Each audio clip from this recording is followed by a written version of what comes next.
क्या सच में मौजूद है 12,000 साल पुरानी सरस्वती नदी? क्या सच में आज भी त्रिवेणी संगम में 3 नदियों का संगम हो रहा है? पर यहाँ पर तो हमें 2 नदियाँ ही दिखाई देती हैं, तो तीसरी नदी कहाँ है?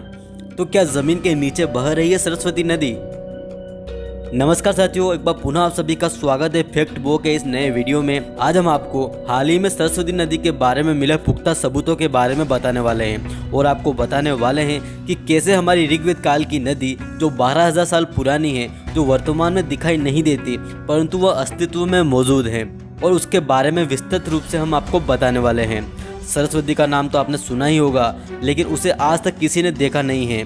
माना जाता है कि प्रयाग में गंगा जमुना सरस्वती का मिलन होता है, इसलिए उसे त्रिवेणी संगम कहा जाता है। तो क्या सचमुच सरस्वती नदी प्रयागराज पहुंचकर गंगा यमुना में मिली? अगर नहीं मिली तो क्यों कहा जाता है इसे त्रिवेणी संगम? हालांकि वैज्ञानिकों को संगम के नीचे ऐसा सबूत मिला है जिससे सरस्वती नदी के विलुप्त होने की गुत्थी को सुलझाया जा सकेगा। प्रयागराज में संगम के नीचे मिली सरस्वती नदी, जमीन के 45 मीटर नीचे हो रहा है नदियों का संगम। इलेक्ट्रोमैग्नेटिक सर्वे में हुई नदी की खोज।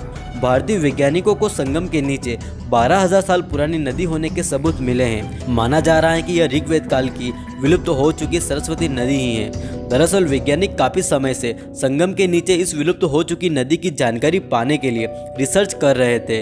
वैज्ञानिकों ने नदी की खोज करने के लिए तमाम हाईटेक उपकरणों का उपयोग किया था और इन तमाम हाईटेक उपकरणों की सहायता से विलुप्त हो चुकी सरस्वती नदी की खोज में एक नई सफलता हाथ लगी है।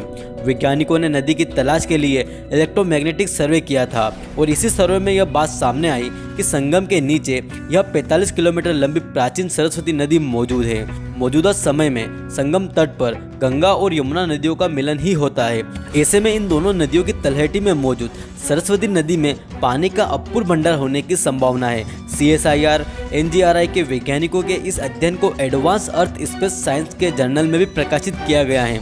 वैज्ञानिकों को जिस नई नदी के बारे में पता चला है वह सरस्वती नदी हो सकती है, क्योंकि पुराणों में इस नदी का जिक्र किया गया है। खोज के दौरान वैज्ञानिकों को पता चला विंध्य फॉर्मेशन के अंतर्गत आने वाली पुरानी नदी गंगा और यमुना की तलहटी में मौजूद है। इस खोज में यह भी पता चला कि इसकी लंबाई 45 किलोमीटर है और चौड़ाई 4 किलोमीटर है और गहराई 15 मीटर है। और जब यह पानी से पूरी भरी रहती है तब यह धरती के ऊपर 1300 से 2000 वर्ग किलोमीटर के एरिया को भूजल प्रदान करती हैं। अब यह सवाल उठता है कि आखिर वैज्ञानिकों को नदी खोजने की नौबत क्यों आन पड़ी? तो इसका जवाब है पानी। यह तो आप सभी को पता है कि किस तरह पूरी दुनिया में पीने योग्य पानी का जल स्तर किस प्रकार से घट रहा है। आने वाले समय में लोगों को पानी की किल्लत का सामना करना पड़ सकता है। इस होने वाली किल्लत को खत्म करने के लिए वैज्ञानिक गंगा बेसिन की तलहटी में पानी की अतिरिक्त जल स्तर की खोज कर रहे थे, क्योंकि हाल ही में कुछ सालों में गंगा का जल स्तर भी बहुत कम हुआ है। इसी खोज के दौरान वैज्ञानिक संगम का 3D इलेक्ट्रोमैग्नेटिक सर्वे कर रहे थे।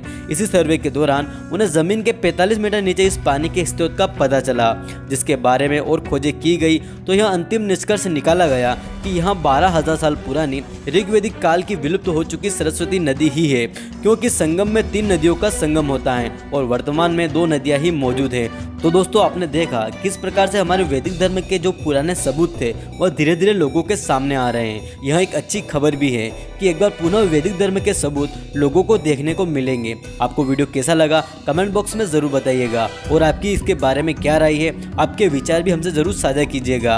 अगर आप फैक्ट बो के इस चैनल पर नए आए हो तो चैनल को सब्सक्राइब जरूर कीजिएगा, क्योंकि हम ऐसे ही रोमांचकारी वीडियो लाते रहते हैं। मिलते हैं अगले वीडियो में, तब तक के लिए जय हिंद।